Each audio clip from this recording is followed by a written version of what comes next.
Hello all, I'm from Deepu. Welcome to our channel Deepu Vlogs. எல்லாரும் எப்படி இருக்கீங்க? நம்ம சேனல் யாரனா புதுசா பார்க்கறீங்கன்னா மறக்காம Subscribe பண்ணிக்கோங்க. வாங்க இப்போ வீடியோக்குள்ள போலாம். இந்த மணி பிளான்ட் பாத்தீங்கன்னா நான் அதுல கொஞ்சமா தண்ணி ஊத்துனாலே 3 to 4 days அதுல அந்த ஈரம் அப்படியே இருக்கு. என்கிட்ட ஒரு ஸ்ப்ரே பாட்டில் இருந்தது, ரொம்ப நாளா யூஸ் பண்ணவே இல்ல. சோ அதுல தண்ணி ஃபில் பண்ணி ஸ்ப்ரே பண்ணி பார்க்கலாம் எப்படி இருக்குன்னு ஸ்ப்ரே பண்ணிருந்தேன். பார்க்க நல்லா தான் இருந்தது. அதே மாதிரி தண்ணியும் நிக்கல, 1 வீக்கா யூஸ் பண்ணிட்டு இருக்கேன். டெய்லி கொஞ்சம் ஸ்ப்ரே பண்ணி விட்டா நல்லா இருக்கு பார்க்க. சோ வாங்க இப்போ நம்ம கோங்கரா சட்னி எப்படி பண்றதுன்னு பார்க்கலாம். இது பாத்தீங்கன்னா நிறைய ஆந்திரா சைடுல தான் பண்ணுவாங்க கோங்கரா சட்னி. உடம்புக்கு அவ்வளவு நல்லது. இது போல தான் இருக்கும் இந்த கீரை, பெரிய பெரிய இலையா. இந்த கீரை கண்டிப்பா நம்ம பசங்களுக்கு கொடுங்க, இதுல அவ்வளவு சக்தி இருக்கு. கவின் ஜூஸ் கேட்டுட்டே இருந்தா 2 நாளா, அவனுக்கு கொடுக்கல, கோல்ட் ஆயிட போகுதுன்ற பயம். சோ இன்னைக்கு லைட்டா வெயில் வந்திருந்தது, சோ அவனுக்கு ஜூஸ் ஊத்தி கொடுத்துட்டு இப்போ வாங்க ரெசிபி ஸ்டார்ட் பண்ணலாம். ஒரு pan வச்சிட்டு அதுல கொஞ்சமா வெந்தயம், இதெல்லாம் நல்லா ட்ரை ரோஸ்ட் பண்ணிக்கணும். கொஞ்சமா சீரகம், அது கூடவே கொஞ்சமா மிளகு. நான் ஒரு கட்டு கீரை தான் எடுத்துர்க்கேன். அதுக்கு அப்புறம் கொஞ்சமா காஞ்ச மிளகாய், ஒரு 7 to 8 காஞ்ச மிளகாய், கொஞ்சமா தனியா. இதெல்லாம் போட்டு நல்லா ட்ரை ரோஸ்ட் பண்ணிக்கணும். சிம்லே வச்சு நல்லா வறுத்துக்கணும். இந்த கீரை பாத்தீங்கன்னா நிறைய பேர் செய்ய மாட்டாங்க. பட் once இந்த கீரையை செஞ்சு சாப்பிட்டு பாருங்க, அவ்வளவு நல்லா இருக்கும். நம்ம இதுல புளி எல்லாம் எது போட தேவையில்ல, அதுலயே நிறைய புளிப்பு இருக்கும். நல்லா சூடான சாதத்துல போட்டு பிசைஞ்சு சாப்பிட்டா அவ்வளவு நல்லா இருக்கும். இந்த புளிச்சக்கீரை பாத்தீங்கன்னா நம்ம உடம்புக்கு ரொம்ப நல்லது. போன்ஸை நல்லா ஸ்ட்ராங்கா வச்சுக்கோ, இம்யூனிட்டி என்ஹான்ஸ் பண்ணும், நம்ம கண்ணுக்கு நல்லது, நம்ம ஹேருக்கு நல்லது, பிளட் குவாலிட்டியை நல்லா இன்க்ரீஸ் பண்ணும், இம்யூனிட்டி பூஸ்ட் பண்ணும், கேன்சரை ப்ரிவென்ட் பண்ணும். அவ்வளோ சக்தி இருக்குது இந்த கீரையில். எனக்கு எப்பயுமே எதனா வேலை செய்யும் போது அந்த டிவியில் எதனா பாட்டு போட்டு விட்டுட்டு வேலை செஞ்சேன்னா எனக்கு வேலை செஞ்ச மாதிரியே இருக்காது. ஸோ பாட்டு போட்டு விட்டுட்டு உக்காந்து பூண்டு உரிச்சிட்டு இருந்தேன். உங்களுக்கும் நிறைய இந்த மாதிரி பழக்கம் இருக்கும்னு நினைக்கிறேன், டிவியில் எதனா பாட்டு விட்டு வேலை செய்யறது.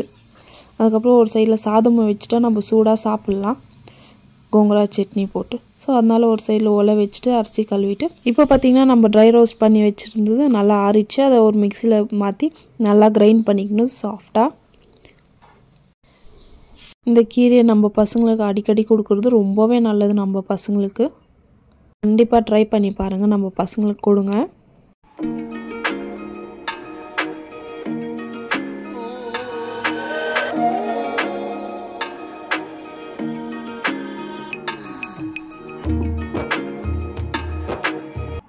நல்லா இந்த மாதிரி பவுடராக அரைச்சிக்கணும்.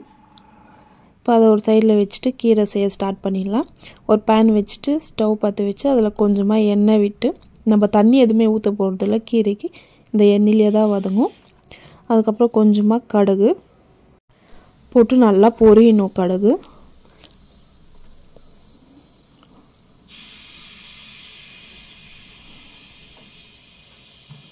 அதுக்கப்புறம் கொஞ்சமாக காஞ்ச மிளகா, தாளிக்கிறதுக்கு பூண்டு நிறையா போட்டுக்கலாம். நான் தட்டி போட்டிருக்கேன் பூண்டு, தோல் உரித்து பூண்டு போட்டு ஃபஸ்ட்டு ஃப்ரை பண்ணிக்கலாம்.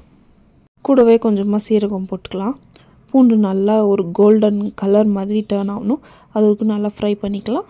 அதுக்கப்புறம் கீரையை போடலாம். இப்போ நான் ஒரு கட்டு கீரை போட்டு நல்லா வதக்கிக்கிறேன். கீரை பார்க்க நிறையா இருக்கும், பட் செஞ்சதுக்கப்புறம் பார்த்திங்கன்னா ரொம்ப கம்மியாக இருக்கும். நம்ம ஒரு டைமுக்கு தான் சாப்பிட்லாம். போட்டு நல்லா வதக்கிக்கலாம். போட்டோன்னே நல்லா வதங்கிடும். இது போல் நல்லா வதக்கி விட்டுடலாம். அந்த எண்ணெயிலே வதங்கிட்டோம்.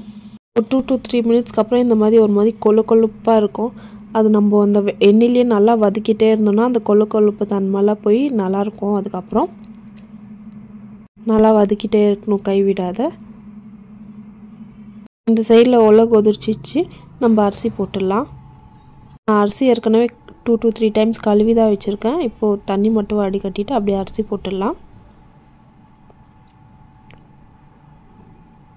இந்த சைடில் கீரையும் நல்லா வதக்கி விட்டுட்டே இருந்தேன். இப்போ கீரை ஓரளவுக்கு வதங்கியிருக்கு. இப்போ கொஞ்சமாக சால்ட் போட்டு நல்லா வதக்கிக்கலாம். இப்போ அந்த கொழுப்பு தன்மைலாம் கொஞ்சமாக கம்மியாக இருக்குது, பார்த்தாலே தெரியும். இன்னும் நம்ம நல்லா வதக்கணுன்னா அந்த கொழுப்பு தன்மைலாம் போயிடும் நல்லா.